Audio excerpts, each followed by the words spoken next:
Brigada seriali qahramoni Sergey Bezrukov parodiyasi bilan o'zbeklarning g'azabiga duchor bo'ldi.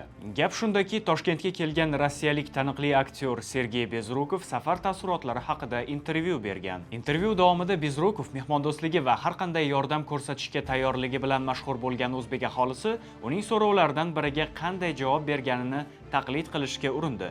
Masxara sifatida qabul qilingan bu taqlid jamoatchilik tomonidan milliy madaniyat va tilga hurmatsizlik belgisi sifatida qabul qilindi. Ijtimoiy tarmoqlardagi o'zbek segmenti foydalanuvchilari o'z noroziliklarini faol ravishda bildirishdi. Eslatib o'tamiz, 52 yoshlik Sergey Bezrukov o'zbek tomoshabinlariga Rossiyaning kriminal seriallaridan biri Brigada serialidagi Sasha Belый obrazi orqali yaxshi tanish.